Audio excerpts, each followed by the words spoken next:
The Sunday Baroque podcast is made possible by WSHU and the Friends of Sunday Baroque. You can find out more about the Friends of Sunday Baroque and find out how to become one yourself by visiting our website, sundaybaroque.org, under the Contact tab.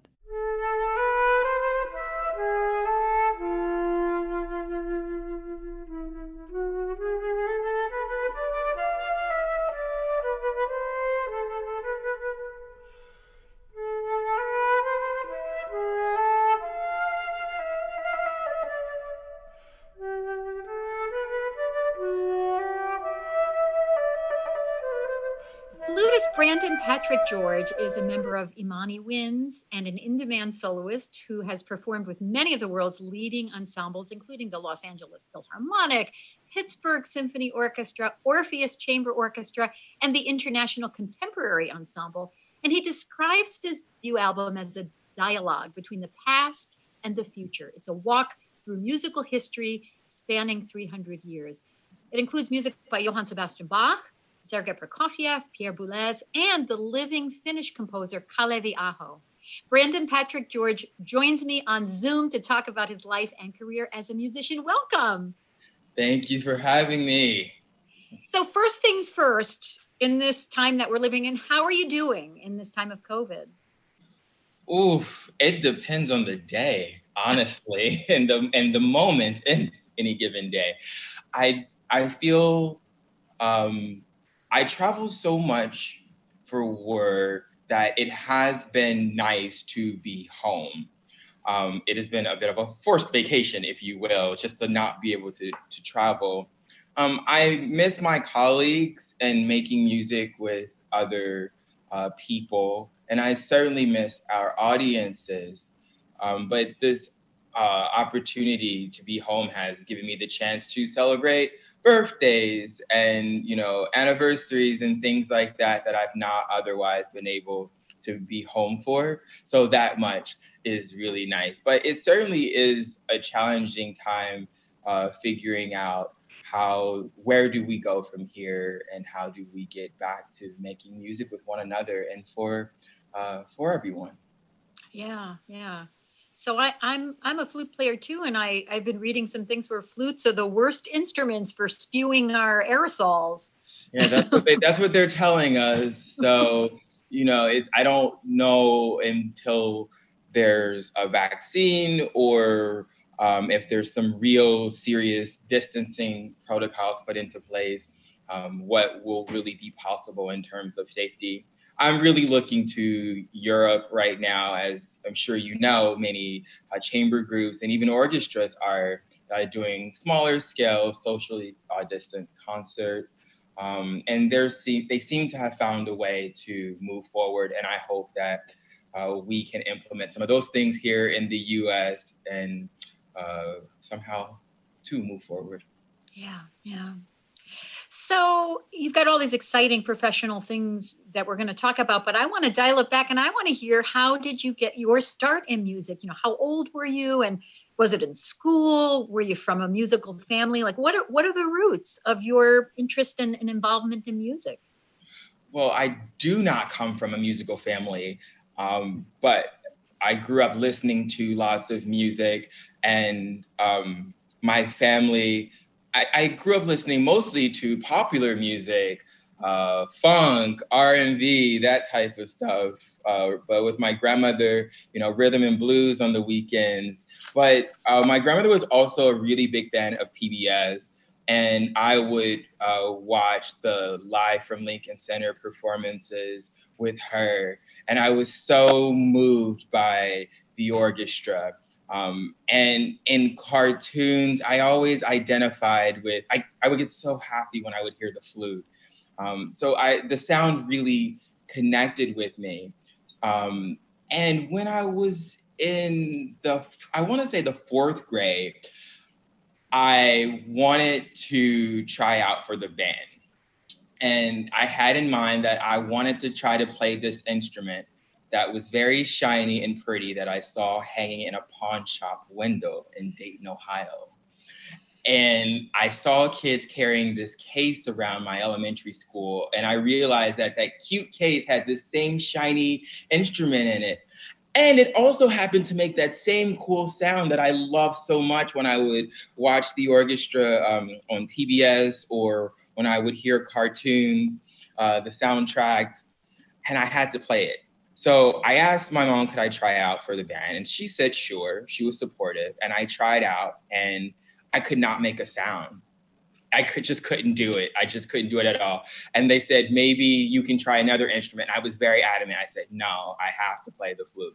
And they said, come back next year. So for a whole year, I would walk to school trying to figure out, practice the technique into blowing into the flute. And a year later, in the 5th grade, I got it. So they let me in the band in 5th grade. And I guess the rest is history. They gave me that flute, and I never put it down. Wow. Do you remember what kind of an instrument it was? What make? Probably a Gemeinhardt, right?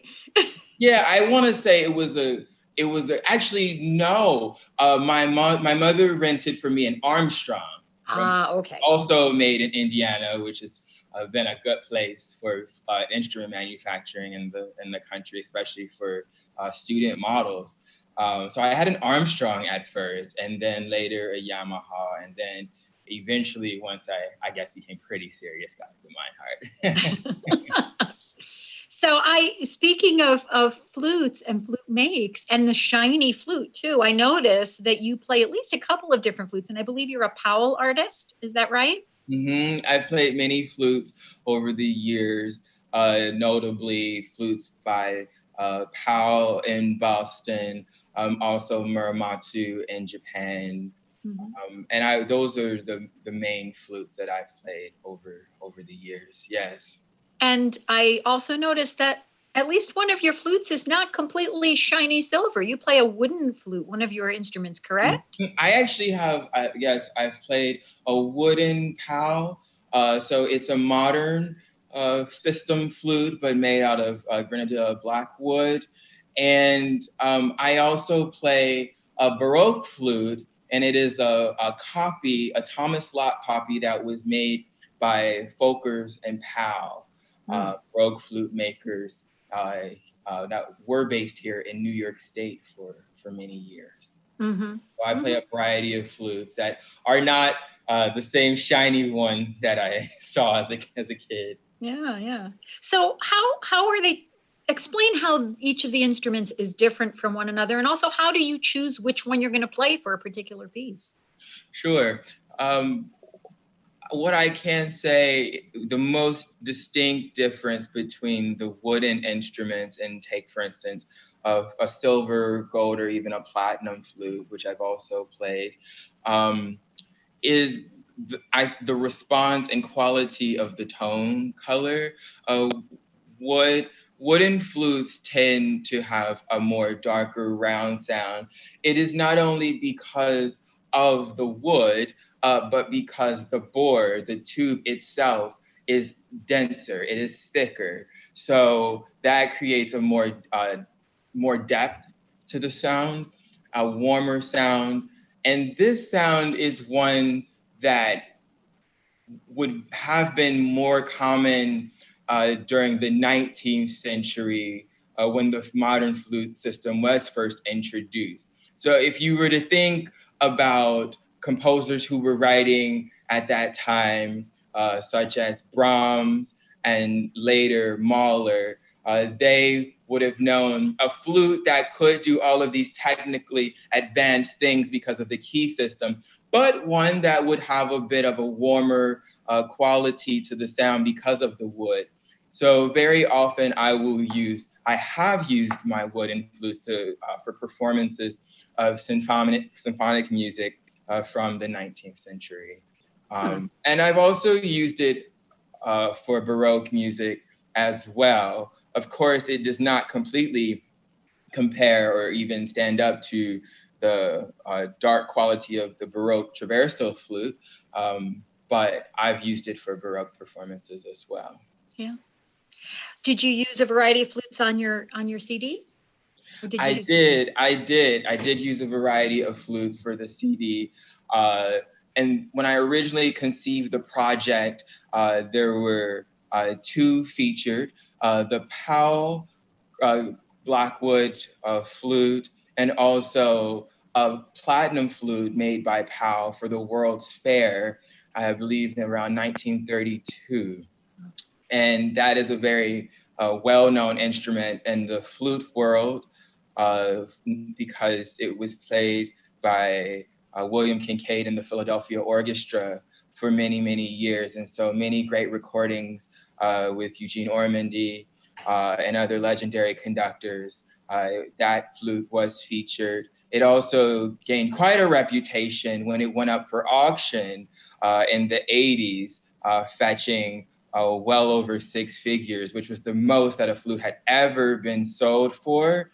And I think in today's currency, it would have been the equal of, I don't know, 400 grand or something. But you can buy a platinum flute for, I don't know, $50,000. So it has quite the reputation.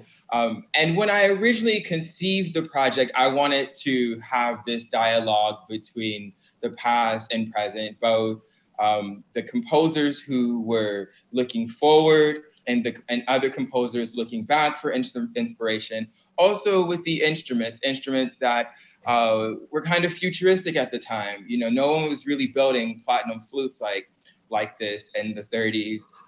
But then now, fast forward to the 21st century, it's very common for modern instrument makers to take the modern flute, but not make it of silver or gold, but to actually go back to wood. So I wanted to have that dialogue. So when the album is released on September 18th, people will be able to hear this platinum flute for the first time in many, many years. And also there was a video done of me playing the Powell Blackwood flute, some Bach, so people will be able to actually have a video experience and hear that instrument. Wow, very cool. So 2020, despite all the stuff that's gone on, 2020 is a good year because this is the year of your debut CD. Yay. Mm-hmm. And it is quite a mixed bag, as you have just mentioned. You've got Bach born in 1685, all the way up to Finnish composer Kalevi-Aho, born in 1949. So how did you specifically choose the repertory on this CD? And more importantly, what do these particular pieces mean to you? Mm-hmm. Well, this, as you said, this is my debut recording. And I wanted a program that was very broad in scope. One that truly reflected my interest and the wide variety of repertoire that I play. Very often, I think people like to compartmentalize and put people in different categories. Oh, this is a person who plays contemporary music, or this is a person who is a Baroque historical performance specialist. And I didn't want that. I wanted to have a recording that really reflected the wide variety of repertoire that I play. Now, at the same time, I have always been interested in history and how we learn from history and change the future, and how the past shapes the future. And I thought it would be very fascinating to take a program that would start with a composer like Bach, who, in my mind, was sort of an innovator, and not sort of, but definitely was an innovator. And the piece that I featured, the partita for solo flute, was highly unusual for its time, especially given that we, as flute players, play a monophonic instrument. We are really only capable, most of the time, of playing one note at a time. And so to have a piece that has the flutist act as both soloist and accompanying voice was very, very unusual. But there's a connection if you fast forward to the 1990s with Kalevi-Aho's solo 3. He does the same thing in the presto movement. There is what he calls hidden counterpoint. So where Bach was writing implied counterpoint, you have the bass line and the melodic line that the flute is jumping back and forth playing. Clevy had the same idea to do something very similar, but he wanted to do it from a 20th century perspective. So with the technological advancements of the flute and how fast we can play, the wide range that we have now, he wanted to show that off, but really in terms of the writing was looking back and finding inspiration from Bach. And then with the Boulez, we have a sonatine. It's really a sonata in one movement. The form is pretty much straight. It's very clear that there's an introduction, there's a slow movement, that there's a bit of a scherzo, that there's a trio, and that there's a finale. So we have this very traditional structure, but what Boulez does is he abandons traditional tonality. He just completely gets rid of it. And I was so fascinated by that because then to round out the program, I have Prokofiev's Flute Sonata, which written in the early 20th century is very, very classical in its writing, extremely classical. So I really conceived this program not only as being one that is very broad, that reflect my interest as a flute player, and also a very big program, sort of a go big or go home sort of attitude, but that also that these composers are it's a conversation between them, the ones who were looking forward and innovating, and those who were also innovators, but looking back and finding inspiration in the traditions that had been set long before. Mm-hmm.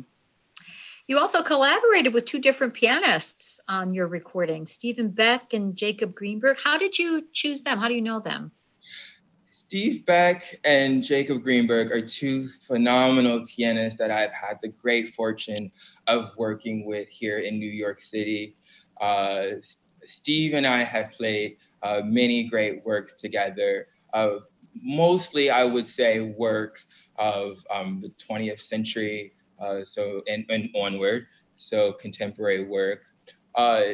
Jacob Greenberg is another phenomenal pianist that I've worked with, also in my work with contemporary music.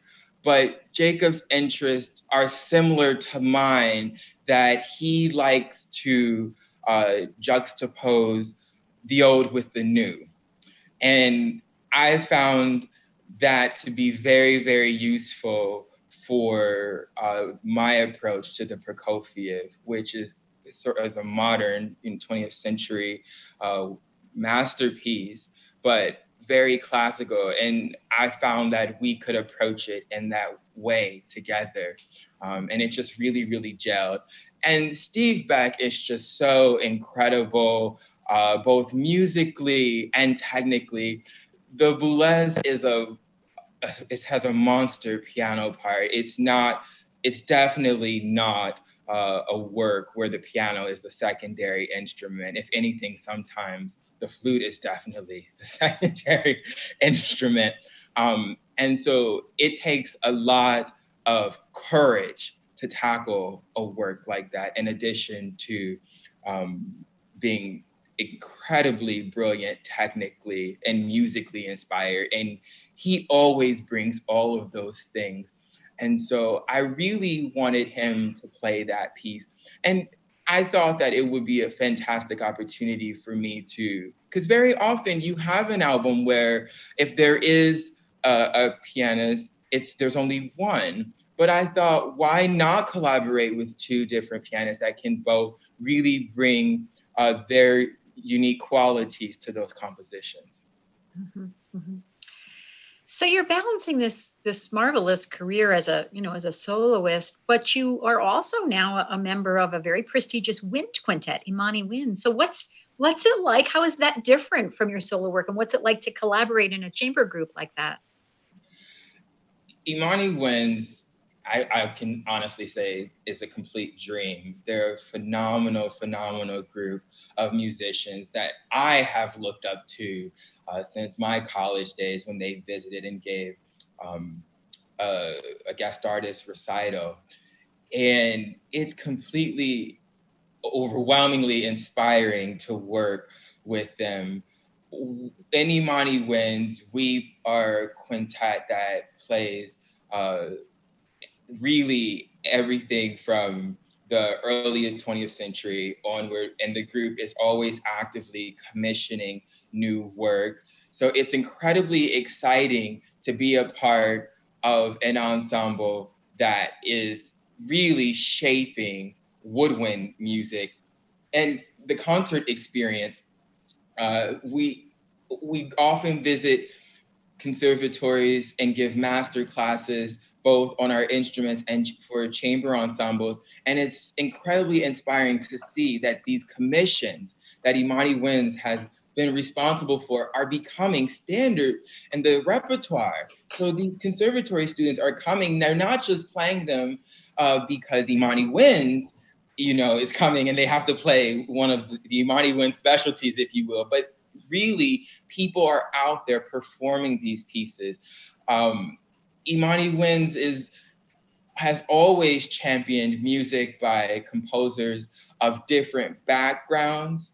Long before this was a conversation that a lot of arts organizations were having, they have been on the front lines trying to always advocate for a variety of musicians from different backgrounds and have that reflected in the compositions that they play.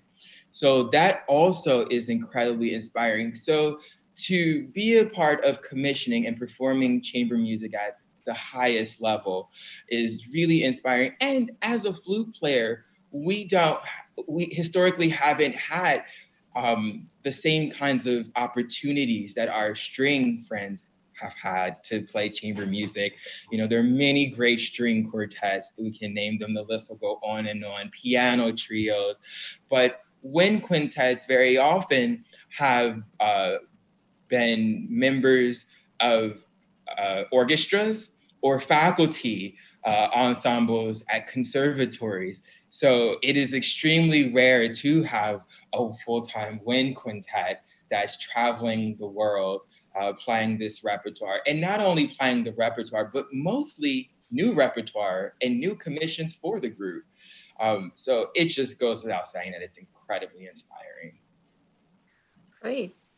So what's on your wish list for the future? I mean, you got your shiny gold or shiny metal flute, silver flute, whatever. But what kind of projects, musical or otherwise, what kind of projects do you want to tackle? What's on your wish list, Brandon? My wish list is so long. I had a feeling that was going to be your answer. And it's changing all the time. More collaborations in the near future. I'm hoping that when we are able to safely gather again, that I can have some collaborations with singers. I've always been incredibly inspired by the voice. And I love sopranos, mezzo sopranos, and I really think it has a lot to do with my instrument and the range.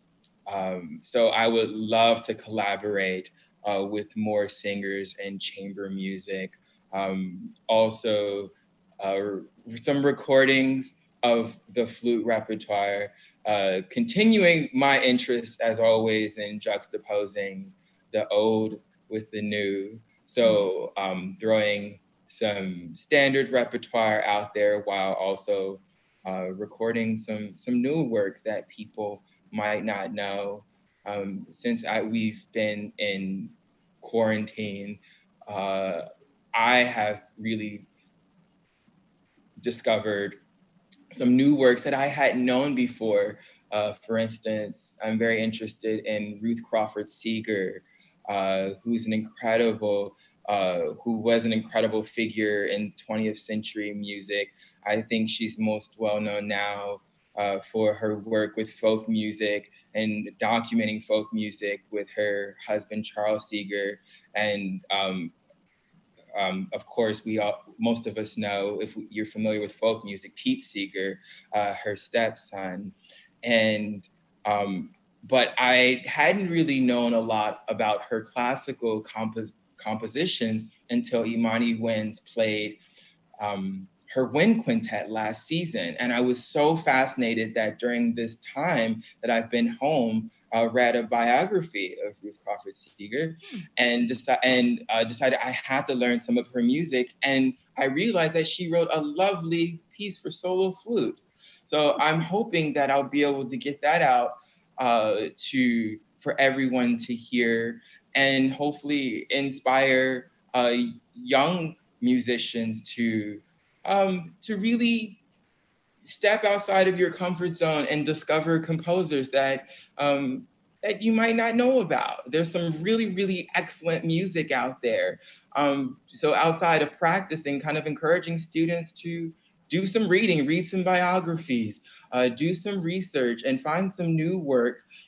The classics are great, but we can also, as I did with my album, show how newer works are inspired by that great, rich classical repertoire. So I'm hoping that I'll, on my next recording project, be able to highlight her. Excellent. Excellent. I'm going to go look up that piece now. Diaphonic Suite by Ruth Crawford Seeger. It's a wonderful piece. Excellent. Well, I've been speaking with Brandon Patrick George, flutist of the Imani Winds and soloist. Congratulations on your debut recording, and thank you so much for a great conversation. Thank you for having me. Thank you so much.